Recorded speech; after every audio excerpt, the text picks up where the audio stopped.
Hey guys, welcome back to another Coach Thompson video. If you haven't already, go ahead and hit the subscribe button. Today, what we're doing, I recorded a podcast episode with one of my very good friends, Coach Jordan. He's currently the assistant coach at Madison Central in Mississippi, and we had a great time. We had a wonderful time talking and discussing things, not just about coaching basketball, but also about when we were both managers at Mississippi State. Hope you guys enjoyed this video. Like I said, go ahead and subscribe. If you have not already, go ahead and check out my Twitch channel, twitch.tv/Coach Thompson.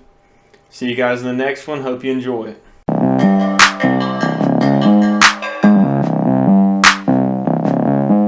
So just to preface, we want to ask, what is a manager? Well, that's the dude who does, or the female that does the dirty work of the program. It's what really makes the program work, in my opinion. It's the behind the scenes work, the unglorified work. It takes a lot of time, a lot of effort. You got to do things you don't really want to do, but you kind of have to do if you want to be able to assist a successful program. So being a manager, I mean, it's tough and it's trying, but it's invigorating and it's worth it. Right. It definitely is. So I actually kind of wrote down the main purpose of managers is to keep a sports program functioning like it's supposed to do. So Without the managers, me and you can both attest that a sports program nothing would happen. There'd be no practice. Right. There'd be no game. Exactly. Wouldn't be any jerseys to wear. All right. Next question is, who can be a manager? As easy as it is to become a manager, not everybody can be a manager. You know what I mean?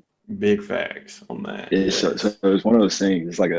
It's almost like a fraternity in a way, because you're like, it's easy to become a manager. I mean, anybody on the planet can become a manager, but being a manager takes so much more than just being somebody with the title or being able to, even do a couple of the things we do. Being a manager, you have to be willing and able to do everything within the program, from washing laundry to making loops for practice, sweeping floors, even if you have to get on your hands and knees like we did in Kentucky.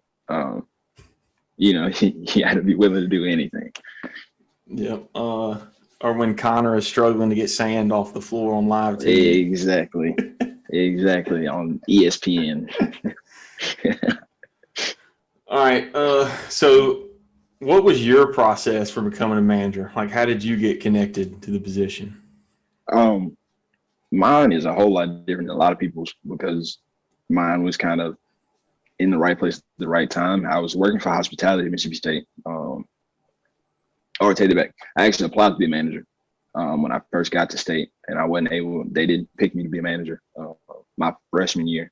So then I was working for hospitality in the suites at Mississippi State, and Coach Hallen walks in, and I said, "Hey, Coach, I want to coach college basketball one day. I want to be a Division I head basketball coach. What do I need to do to become a Division I head basketball coach?" He was like, "Come to practice. You can watch our practices and see how we run things." Ended up coming to practice, and I ended up taking notes, and the head manager and the director of ops was like, "Hey, we want you to be a manager." And I was like, "Okay, cool." And I remember that day when you first came with your little notepad. Yeah. Because I remember we were all like, who is this dude taking notes? Like, what is he doing? Because I had no intention of, honestly, being a manager. I was just there to come to practice. I was just coming to take notes and see what I could take from Coach Howland and how he ran practice and some of his assistants. And ended up getting to be there. So I have a question. Since you didn't originally intend to become a manager, how much different is your life now since you were a manager? It's definitely a conversation starter for me. I get to talk to a lot more people now that I think that I would have with me being a manager, and people hear Mississippi State and they think, oh, like Division I basketball, highest level basketball at the collegiate level. And so I think it opens a couple more doors for me to connect with people. I got to be around a whole bunch of people that without managing, I guarantee I never would have been around. I talked to Kwanzaa Martin, frequently. Like, and that's not something most people can say. And I don't think I ever meet Quanzo Martin if I'm not like, hey, I was a manager at Mississippi State, and I got to meet him, shake his hand, all that good stuff. And I also think that it helps me as a coach. It's a different kind of grind, and I've talked to a lot of coaches about this. Managers that turn into coaches, their grind is a lot different. You work a lot harder, and being in the gym late hours or putting in that little extra work we're used to it. You know what I mean? Right. And not being even in gym work as a manager, but even like just being in the locker room and being around the program when nobody else is in the gym. And it's kind of like with players, when you're training players, it's like you want to earn their minutes or be successful in training time when nobody's watching. And that's kind of what managing does for coaches. So when you're managing, that's the time when nobody really wants you. Nobody really wants to talk to you. And then you end up getting a spot and you get to prove yourself as a coach. And now everything it's almost a little bit easier because the work isn't as hard as what managing was. You know? Right. And So it makes it easier to work hard. I remember as a manager, they don't care who did the laundry. They just care that it's done. Exactly. But as a coach, they see who's on the sideline standing up. Mm-hmm. Yep. So it's that transition from nobody cares about you to now it's all on you. Exactly. If you lose, they don't look at the players. Exactly. Nobody looks at the players. You win, they look at the players. Right. So you still get that sense of like, you get the downside, you get the fall, you get minimal glory at the same time. So we're used to that. Exactly. I agree. So I'm going to talk a little bit about my side, like how I became a manager at Mississippi State. So it started out, I was at Jones County Junior College, and I remember just like thinking to myself, I went my whole freshman year like not involved with basketball. And I remember just like I hit this moment where I was like, what do I want to do with my life? And I was like, I freaking love basketball. I want to see if I can get back involved with it. And I didn't even know what a manager was till my freshman year of college. So I went to the coach. So like my academic advisor at Jones was the athletic director. And I was like, so that was easy door in right there. But I was like, is there a way I can get connected to the basketball coach? And she was like, yeah, I'll email him. And the next day, the assistant, who actually was crazy, ended up being your dad, emailed me and was like, come by the gym tomorrow. And so I went by, and Coach Lockhart was like, yeah, we got a spot. He said, you won't get any scholarship or nothing like that, but you can definitely come help us. And I was like, I wasn't even worried about that, but I'll do it. And it was really cool what they did though, because the next year I ended up getting like half scholarship for Jones County through basketball. So, but it's such a small world. Like the first college coach I really ever talked to was your dad. Right. And then come to Mississippi State my senior year, we end up connecting and becoming really good friends. It's just nuts how small the world it is. Yeah. And then so it's a very personal story how I got the job at State, but basically had a connection through the athletic board through somebody my dad knows. And he contacted Mike and was like, basically like, you need to hire this guy. And so Mike actually called me, and I didn't know I was officially going to be a manager until the second week of school at Mississippi State, like my junior year, and went up to Mike's office, and he was basically like, I like your experience, and he's like, come to a practice and we'll see what happens. And then the first practice, they kind of just let me see what it was like. I didn't really have to do much, just kind of get involved where I can. And then what's funny is they actually threw me on video for like a full week. So I was that's when I met Phil. And I was up there with Phil for a solid week, all practice. I was just sitting by Phil. And so that was a fun week because I didn't really have to do anything. But yeah, it's crazy like how small the world is. Right. It was crazy. Is like the way we became managers is by networking and like not realizing then how important networking would be now. But it like so far all basketball jobs I've had are because of networking or because of people I knew or because I knew a guy that knew a guy, you know? Yep. And that's how it started. And us not thinking then like, oh, we knew somebody who could get us in here. And now we use it as a yearly thing when looking at jobs or looking to push kids to certain places, certain schools, you know. That's something people don't realize too, is like pretty much every single coach at the end of their season kind of puts feelers out there to see if there's a different job, whether you had a good season or not, whether you enjoy your school or not. Every single coach, you're putting feelers out. Exactly. Because regardless of how good your situation is, there's other spots that could be more successful. That's why coaches move so much. It's every year. Yep. All right. What is an experience you wish you could go back to during your time as a manager and like relive? Ooh. That's a tough one. Probably traveling. I do miss traveling just because I've gone from flying on planes to riding on a school bus. Yeah. And so that experience is one of those things. I drive the school bus. Right. It's one of those experiences where like in the moment you're like, we got to get on a plane. Like, come on. Not realizing that even it's college to ride the bus, you know? Yeah. And so then you come down to coaching and you're like, wow, I had to schedule a school bus and we got to drive a couple hours across the state. Like our playoff game, we had to drive 4 hours round trip, which ain't bad, but still like on a school bus, that's a long way. But I think traveling is, and then the fun times we have while traveling, like I go in players' room, play the game, and then us managers go out and walk the town, which is fun. That was really fun. Yeah. And I learned how to play poker with y'all on the Alabama trip. So like just learning. Speaking of that Alabama trip, dude, I bring this up all the time. When we were playing that word game. in the hotel room. Yeah. So for anybody listening, how this game works is the other team says there's like a subject word. They got to say the same word based off that subject. Then the other team, you got to use the two words they said to guess the same word, like without talking. So I forget what two words they said. I looked at Jordan. I said, think what you're thinking, but generalize it.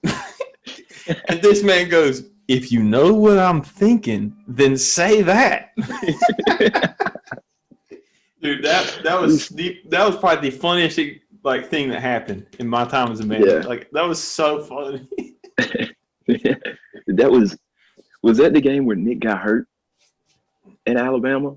I don't remember. You remember? I think that was one where he twisted his ankle on the other end of the floor, and then Coach Allen was like, "We got to get him off the floor," and we had to go and like help him limp to the training room. And come to find out, he was fine. Like, that whole trip was just special. I remember though, dude. So I guess I'll say mine. An experience I wish I could go back and like relive. It's just like the camaraderie, like because in the moment, I don't care. John was a jerk. Everybody knew it. He knew it. He knows it. But like looking back, we all had such a good time together. Like everybody dogging Connor. Yeah. Playing 5-on-5, playing pickup, like dude, honestly going back, my favorite thing was playing pickup. Yeah. Especially when we played in the hump. Oh my gosh, dude. It's just so cool. Right. And then when my girl walked in and you were like, oh crap, it's about to go down now. That was the craziest thing. I've never seen anybody get if you're one of my students and you're listening to this right now, this man can attest. I have the greatest shot. I'm flames from the 3-point line. And I played great defense. That was what made me mad the most. I was playing good defense. Chris just got hot. Like, never seen it. It was like his girlfriend walked in and it was just like, all right, it's my turn. And he just goes off. Look, I'm telling you, my students do not believe that I can hoop.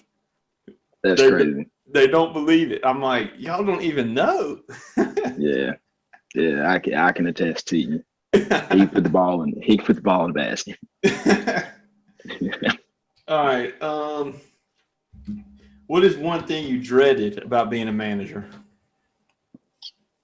At the time, all of that I was in the gym. Like at the time, I was like, sometimes it was a lot. Having to do shooting times in the morning, conditioning sometimes in the morning, and then end up going to class, and then you coming back for practice or for prep and practice, and then being in there for practice, and then being in there for film, and then having to be there for workouts afterwards. You end up spending, the majority of your time on basketball. And I think in the time, I didn't really appreciate what it was to be able to have like complete access to an entire facility. You know what I mean? Yeah. And I think that was the toughest part of understanding. But now coaching, like I live in there and I don't have a problem with it, but my girlfriend and my mom do. So like I live in the gym now, and like you spend a lot of time in the gym, and everybody's like, you spend a lot of time in the gym. I'm used to having to be in the gym from 6, 7 in the morning to 6, 7 at night. Like exactly, that's just what it is. Yeah, but I think your answer may be pretty close to mine. Dude, the worst day. This was ridiculous. So I think we had conditioning that morning too. It was like we had just lost to like Missouri my junior year. Okay. The day after that, we had conditioning in the morning. Then when we got there for practice was supposed to start at 3 or whatever, 2:45, whatever it was. And Coach Allen goes, "Hey, we're going to go watch the entire game before we start." All the managers are already there. And we're like, what? And so it's so funny. Coach Brooks comes out after it had been like 45, 50 minutes. We were just out there playing like around the world, just messing around. It had been 45 minutes. And we're like, y'all done? Coach Brooks goes, nah, bathroom break. We just hit halftime. But we were just like, dear God. Okay, so they finally finished film after an hour and a half. We have a 4-hour practice. 4 hours, full on, just constant practice. That was the worst day. I think I had laundry that day too. Like it was just, and it's moments like that. It's just like, dude, this part of it freaking sucks. Yeah. But looking back, it's like the blessing of an experience, like right. Because I was telling one of my students today, there's 30,000 students on a Division I campus, and there's 7 men's basketball managers. Yep. Out of those 30,000. So we're in a very small and obviously tight-knit group, very connected group. And it's like a bond. Yeah. So you have special connection with any manager you meet. Exactly. You all know the grind. Right. Yeah, I've met managers from like across the play. I met a manager from Clemson last summer. And he was like, yeah, I'm the head manager at Clemson. I was like, oh, that's cool. I was a manager at Mississippi State. And ever since Jake, I cannot forget his last name, but he's a dude who made the grow the game kind of thing. And like everybody knows him as the grow the game dude. And I'm like, yo, I know him as like a manager. Yeah. And so he's just built this, like he has a big base, but he's made grow the game for managers. But just meeting him and having him as a connection is just like, hey, we were both managers. And like I said, it's like a fraternity, Yeah, definitely. This one's, I think, is kind of obvious. If you could, would you go back and be a manager again? Yeah, I'd do it all 4 years. I'd be a volunteer manager if I could. And if I was talking to a coach the other day. He was like, man, like knowing what I know now, I would definitely be a manager for 4 years. He's the assistant coach at Lanier, And he was like, man, we coach AAU together. And he was like, man, I knew you before I ever met you. And I was like, what? And he was like, man, I know Derek Zimmerman, who was our GA, my senior or our senior year. And so he was like, man, he used to talk about you all the time. And so we knew you before you even came here. It was just you had to get here for us to meet. You know what I mean? Yep. And so I can only imagine like the connections of the people or the names where my place would be, or places where my name would be if I had been a manager for 4 years. You know what I mean? Yep. And I think you would be a manager too. I know you would. If I would have been able to, I'd have gone back and been at Mississippi State all 4 years. Yep. But at the same time, there was like what I learned under Coach Lockhart is irreplaceable. Yeah. He did such a good job of, because people don't understand, like I was literally the only white person in the entire program. Yeah. The other manager was black. Both coaches were black. Every player was black. Uh-huh. So a lot of times you're coming into a situation where you're the only white person in the gym. Yep. So he really helped me understand, like, look, in basketball, it's you a hooper or you ain't. Yep. So he said, like, as soon as the team realizes you're about hooping, it's over. You're in. Yep. And I remember there was one day some of them had come up to the gym, and I was in there just getting shots up. Just and I think it was Ricky. He was like, Chris, I know you shoot like that. And I was like, man, I love shooting threes. But after that, you started to see like those relationships develop. And then at Mississippi State, my junior year, actually, we played against 3 of the Jones guys. So we played Jacksonville State. It's Maurice Dunlap. Yep. Maurice was there, and it's just cool to like see him again. And then we played Ole Miss. You had DC and Bruce.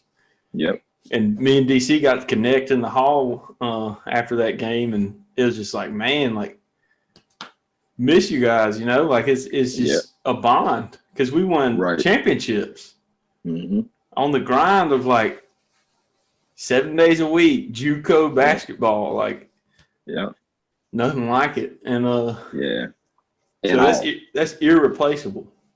Yeah. JUCO teaches you some things, though. It teaches you a lot of things about you and about what basketball really is. You know what I mean? Exactly. Because it's so like, it's basketball. I mean, you ain't got the big budget of the D1 school. Yeah. You got to be able to hoop, period. You got the same expectations. You got a small budget with $1 million expectations, especially here in the state of Mississippi. It's tough.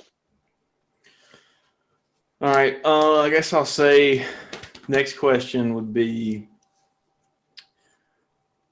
what is a major difference you've seen between being a manager and being a coach, and how has being a manager helped you be a coach, be a successful coach? I think the difference is like job security. That's the primary one, because you can mess up as a manager and they ain't gonna fire you because you can't find too many managers. They can always find another coach. But I think that being a manager, especially being a manager at Division I level, like, I don't feel pressure anymore. If I can sit there and do stuff for Coach Howland and do stuff as Coach Howland asks, like how he wants his sandwich made, if I can handle that, I can handle it. Light on the lettuce, son. Exactly. Like, if you can remember what he wants on his sandwich, then you can do anything. That's high pressure. Yeah. But I think that I think there's a lot of similarities in being a manager and being a coach. Like the grind. Like I said, you got to grind just as hard as you are as when you're a manager as when you are with a coach. Because coaching basketball is about knowing the game, but part of it is just outworking other people.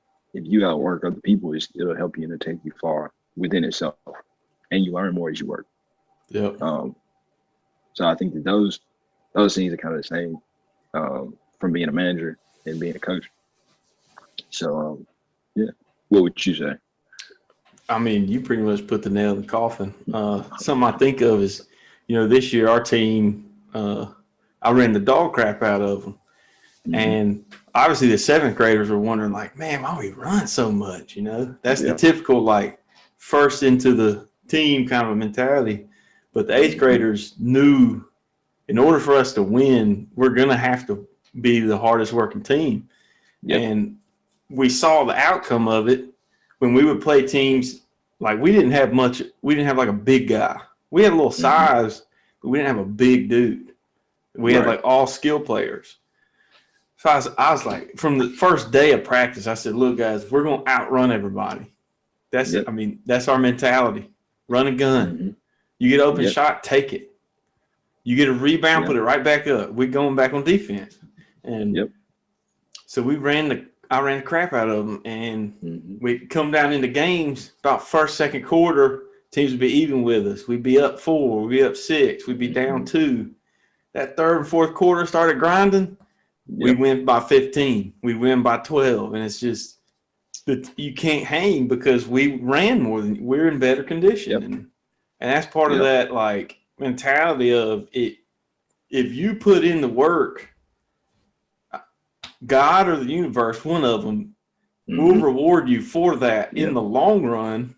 You're not going to reap the benefits right now, but through life, it'll open doors here, open doors there. Well, you've already got these skills refined. We don't have to teach you how to do these skills. That's what it's about. Doing the dirty work now. And exactly. And that's exactly what being a manager is. Yep. It's funny that you bring up the first quarters, because that's a quote that I took from Lockhart. He's like, we were in the gym one day when he was in Madison, he looked around. He gets quiet sometimes. He'll just sit there and kind of like stare, and you can tell that he's thinking. And he goes, "There are added words in this that I'm not going to use." And he goes, "I don't want no first quarter players. I don't want fourth quarter dudes." And he runs us, just like, let's go. And so after that, I was always like, yeah, you want guys that are fine, in the first and second quarter. Everybody can win then. But you want guys that they can play when it matters. You know what I mean? And that's the same. I want my coaches that I work around to be able to work when it matters. I want you to work all the time, but I want you to work harder when it matters. You know what I mean? When you're on your 5th game in a row without a day off of practice, somebody's got to do the laundry, but Jared needs to get some shots up. You got to get it all done. Exactly. That's what it's all about. Is getting it done. And it's, it was honestly for me, it was tough. They didn't have a budget for an assistant for me this year. And your coach gets to put some tasks on you he ain't got to do. Exactly. Dude, I had to do everything. Yeah. Everything. I feel you. That's tough. And that's what people don't really understand is like at that level, at the middle school and like junior high level, even ninth grade, working without an assistant, like you're the man. It's all on you. Like ain't no, hey, I'm gonna push this off on so. Like our ninth grade coach, sometimes he doesn't have a manager, and so he's run that program for a couple of years, really and truly by himself. With the help of that leg department. You know what I'm saying? Hey, this is what we want to happen here. But like, as far as the ninth grade program, runs it by itself. Yeah. So I feel for guys that have to do that because I understand what all goes into doing it alone. Because it's rare, like, there's little things like, okay, well, with an assistant, I can throw the 7th grade on that end because I'm 7th and 8th grade, no assistant. 7th grade on that end, let the assistant work with them. No, dude, you're switching in and out, and it wastes so much time.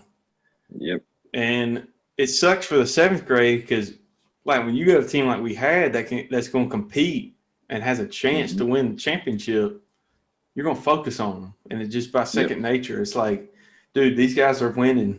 I have to make sure they're ready. And it sucks for them, but that's how the cookie crumbles. And Dude, it was a fun year though. So much, Yeah. we had so much fun because I try to explain this to the 7th grade. Like, look, it ain't fun to go out there and do your own thing and suck. Mm-mm. At all. It's fun when you get over yourself, work your butt off, and you up 20 in the fourth quarter. Mm-hmm. That's what's fun. Yep, and you sitting on the sideline. That's the only time I want to sit on the sideline when we up 20. Exactly. So, when I have to pull the starters out, that's how you know everybody's doing their job. When I got to pull them out. Yep. And that's part of if you're a young player that's how you be coachable. You work your butt off. Don't complain. Because if your coach is a good coach, it's going to show that he's doing the right thing. Exactly. If he's not, you still did your job, period. Mm-hmm. Yeah. So you can't nobody blame you. Yeah. But see, that's what I found was like one of those key factors in coaching that you think that a lot of people think talent gets you where you're supposed to be, and talent take you so far. And I tell everybody we played, we had one of the most talented teams in the state, but we couldn't put it together because we weren't selfless. You know what I mean? And it was all about I. And so we got in. I mean, we went 8-15, something like that. So like we took some bumps on the head, but then as the season went on, you could see we started to you could see it us playing together a little bit better. I mean, we got on a run. We almost took down Clinton, who won state. We almost took down Clinton at a neutral site game for the district championship. We went in and beat DeSoto Central in the first round of playoffs and ended up having to go to Starkville. And Starkville put it on us. But they played as a unit. You know what I mean? Like, that's one thing I learned from Coach Carter is all the other stuff don't matter. We gonna play together. We gonna come down and we gonna work together as a unit. They didn't care who's putting the ball in the bucket. They cared that the score kept going up. And I say the same. I think they ended up scoring. I think they scored like 18 straight. I mean, start off like 18-0 in first quarter, and we were like, and my thing was, it ain't over. It was, but because those boys don't miss, at all. But it was just, and I think being a manager teaches you, like you said, the camaraderie. That teaches you that ain't nothing you can do without. You leave that at home because it's all us together as a unit. We only go as far as we take each other. You know what I mean? Exactly. And that's what, something I liked about our 8th grade team this year is like, I can't count the number of times the ball would just move like it was on a string, just and somebody get a layup or a wide open three. But whether we make it or not, it was like, that's beautiful basketball. That's exactly what I was looking for from you guys. Like, exactly. That's what I told them. I was like, if we lose doing what we're supposed to do, we can't say nothing. We can't say we didn't do it. But if we lose and we're trying to ISO and beat our man one-on-one, that ain't what I taught y'all, man. We play a continuous basketball, pass and go. Let's move it. And you started seeing it. Because especially at like our level, like the more the ball moves, the less defense you see. It's not like if we were playing with shot clock, it's a little different. And like that's why I got used to dealing with shot clock basketball. Oh yeah, dude. When you lose shot clock basketball, dude, the more times we move this thing, the less defense they gonna play. There's nobody in the state that I saw this year that like if the ball moved more than 5-6 times, 5-6 passes, that they play better defense. It's hard because guys don't want to stay low for that long. Guys don't want to stay low at all, and they really don't want to stay low for that long. Then you end up getting some easy back cuts. It makes the game a lot easier because the game actually does slow down because the defense gets higher. You start raising up, and you start doing like the hard, dirty work. Yep. Well, you got any questions for me? Let me see. Let me think something good.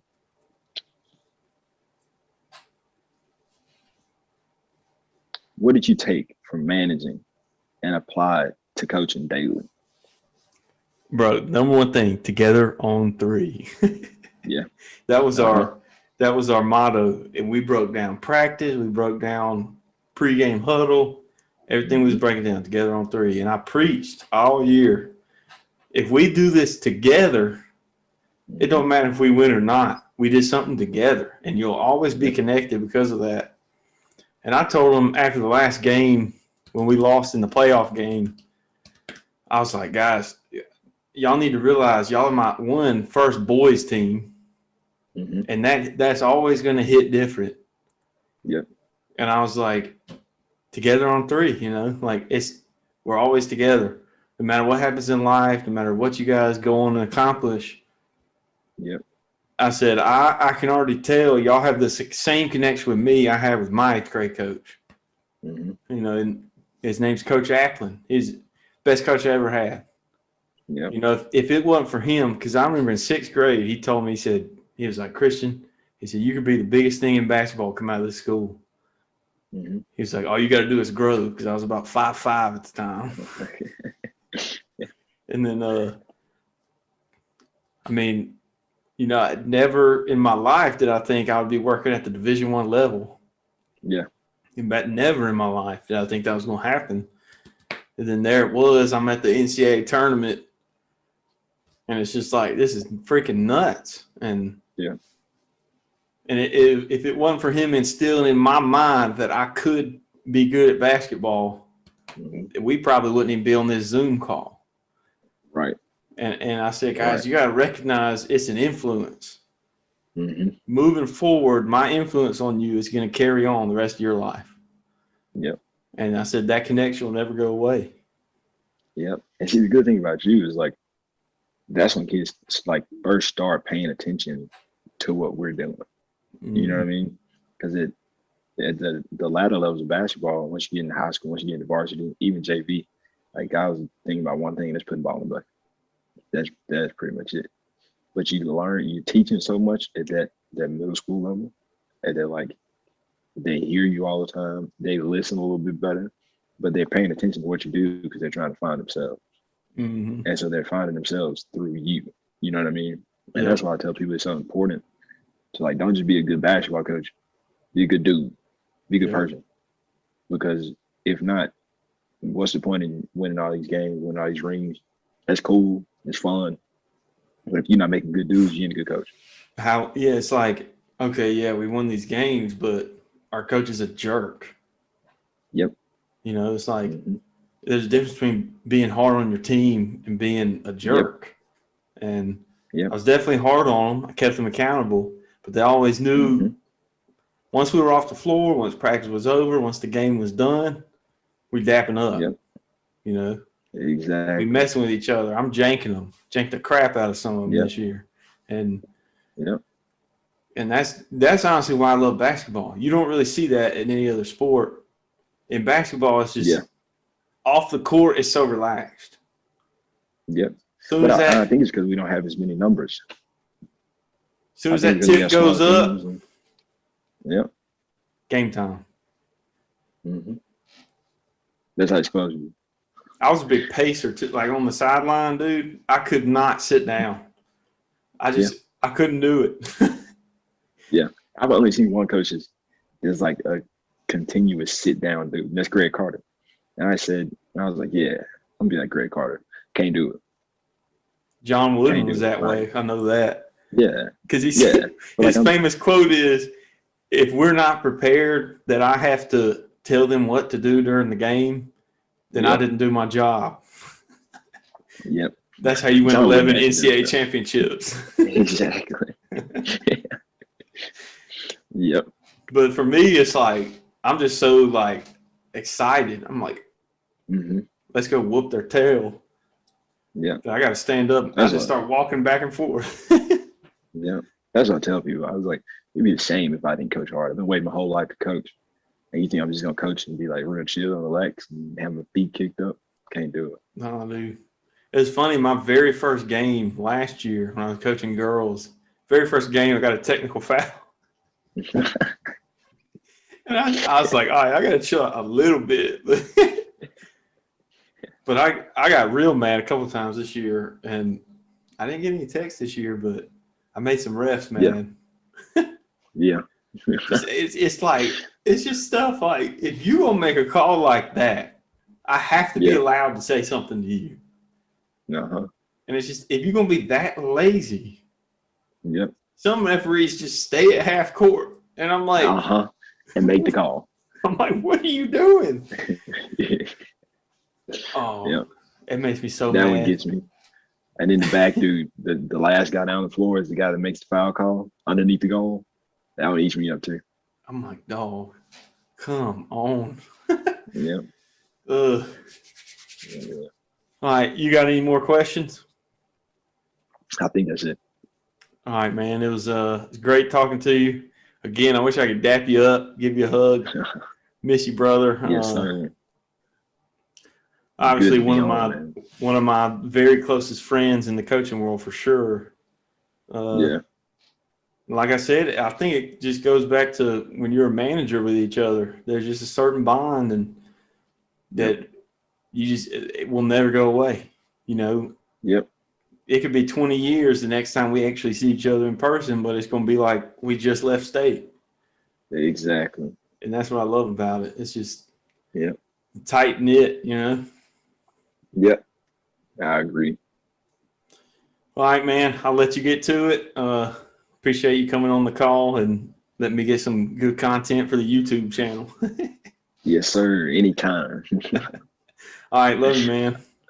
All right. Love you too.